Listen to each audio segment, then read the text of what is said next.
Hello दोस्तों, कैसे हैं आप सभी। आपका स्वागत है हमारे इस चैनल इन बिन पर, जिस पर हम आपके लिए लेकर कर आए हैं think and grow rich book का समरी। तो चलिए शुरू करते हैं पार्ट 1। मिस्टर बर्न्स जो कि एक गरीब परिवार में जन्मे व्यक्ति थे और उनका पूरा परिवार जिसने अपना जिंदगी गरीबी में निकाल दिया था, लेकिन मिस्टर बर्न्स के मन में एक तीव्र इच्छा थी कि वो थॉमस एडिसन के साथ काम करें। वो थॉमस एडिसन के साथ पार्टनरशिप में काम करना चाहते थे, ना कि उनके ऑफिस में। ये कुछ ऐसा ही है दोस्तों कि आज मैं आपसे कहूं कि आपको बिल गेट्स या एलन मस्क के साथ बिजनेस पार्टनर बनना है। उन्हें ये सब करने के लिए उनके सामने बहुत सारी समस्याएं थी, जिनमें से एक था कि उनके पास ऑरेंज न्यू जर्सी जाने के पैसे नहीं थे। दूसरा, उनकी कभी भी एडिसन के साथ मुलाकात नहीं हुई थी।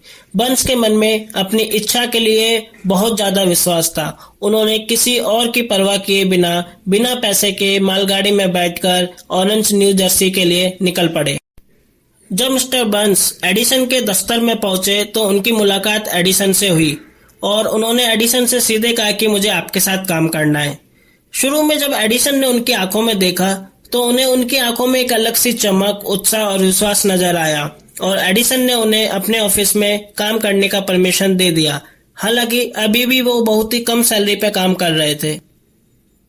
कई महीने ऐसे ही बीत गए, लेकिन मिस्टर बर्न्स के मन में अपने विश्वास जो था एडिसन के साथ काम करने का, वो बिल्कुल भी कम नहीं हुआ। इसी के साथ वो वहीं पर कम पैसे में काम कर रहे थे और उनका डिजायर, फेथ और कॉन्फिडेंस धीरे धीरे बढ़ता ही जा रहा था।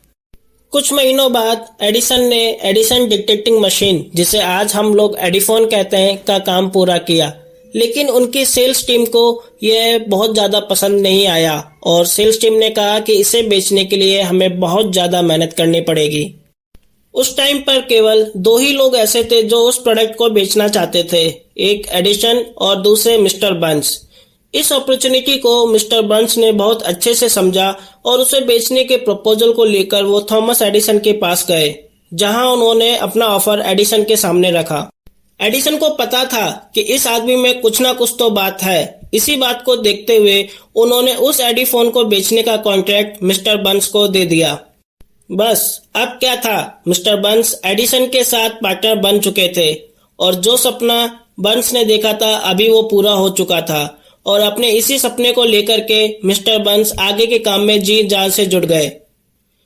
मिस्टर बर्न्स ने अपने काम में इतना अच्छा मेहनत किया कि उन्होंने जहां जहां भी एडिफोन लगाया वहां पर ये स्लोगन फेमस हो गया, made by Thomas Edison, installed by mister Burns. और उस साल मिस्टर बर्न्स ने 10 से 20 लाख डॉलर कमाए। दोस्तों, ये सच्ची घटना आधारित थी think and grow rich book का सबसे पहला मूल मंत्र डिजायर पर। दोस्तों, हर सक्सेस हमेशा शुरू होता है एक डिजायर से। आप कुछ भी चाहते हैं वो सबसे पहले आपके दिमाग यानी कि डिजायर से स्टार्ट होता है। ऑथर हमें बताते हैं कि डिजायर वो एक बीज है जिसे अगर आप सही से पानी, मिट्टी, खाद आदि देते हैं तो आपको बहुत अच्छे मीठे फल खाने को मिलेंगे। दोस्तों, इस चैप्टर में ऑथर हमें डिजायर में 6 पॉइंट्स फॉलो करने को कहते हैं, जो कि हैं: आप अपने मन में एक अमाउंट डिसाइड करें जो कि आप अपने पास चाहते हैं। ऑथर कहते हैं कि केवल ये कहना कि मुझे बहुत सारा पैसा कमाना है, मुझे बहुत बड़ा अमीर आदमी बनना है, से आप कभी भी अमीर नहीं बन पाएंगे। आप उस पैसे की चाहत को पूरा करने के बदले में अपना क्या क्या सैक्रिफाइस कर सकते हैं, जैसे आप अपना टाइम, स्लीप आदि। इस पर ऑथर कहते हैं कि इस दुनिया में बिना सैक्रिफाइस किए कुछ नहीं मिलता। दोस्तों, ऑथर इसमें बताते हैं कि आप अपना एक टाइम डिसाइड कीजिए कि आपको ये पैसा कितने समय में चाहिए। जैसे मिस्टर इन चाहते हैं कि उनके अगले 2 सालों में यानी कि 8 जुलाई 2024 तक उनके पास $10 मिलियन हों। अगले स्टेप में ऑथर बताते हैं कि आप अपना एक पूरा प्लान तैयार कीजिए और उसे स्टार्ट कर दीजिए। केवल प्लान के परफेक्शन और सही समय का वेट ना करें। आप जब तक स्टार्ट नहीं करेंगे तब तक आप आगे नहीं बढ़ पाएंगे। आपने ऊपर जो भी 4 पॉइंट का प्लान बनाया है उसे एक मिशन स्टेटमेंट के फॉर्म में लिखें। जैसे मिस्टर इन चाहते हैं कि अगले 2 सालों में यानी कि 8 जुलाई 2024 तक उनके पास $10 मिलियन हों और उसके बदले में वो अपना टाइम, स्लीप आदि को सैक्रिफाइस करना चाहते हैं। ऑथर लास्ट पॉइंट में बताते हैं कि आपने अपना जो मिशन स्टेटमेंट लिखा है उसे दिन में 2 बार जोर जोर से पढ़िए, एक रात को सोने से पहले, दूसरा सुबह उठने के बाद, ताकि वो हमेशा आपके दिमाग में रहे और आप हमेशा उसके लिए काम करें। दोस्तों, think and grow rich book का अगला मूल मंत्र है फेथ। ऑथर हमें बताते हैं कि विश्वास यानी कि फेथ एक स्टेट ऑफ माइंड है जिसे हम अपनी इच्छा से डेवलप कर सकते हैं। ऑथर हमें ये भी बताते हैं कि फेथ जो कि इंटेंजिबल थॉट डिजायर को फिजिकल काउंटर पार्ट यानी कि मनी में कन्वर्ट करने का एक तरीका है।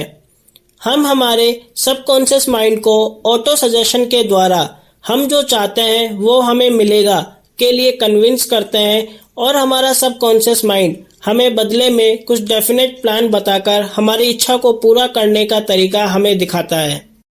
तो दोस्तों, आज के लिए बस इतना ही। बचे हुए 11 मूल मंत्र हम आपको बताएंगे हमारी अगली वीडियो में। तब तक आप बने रहिए हमारे साथ और आपसे रिक्वेस्ट है कि आप हमारे चैनल को लाइक, शेयर एंड सब्सक्राइब जरूर करिए। बेल आइकन को दबाना ना भूलिए और कमेंट सेक्शन में बताइए आपको हमारा वीडियो कैसा लगा।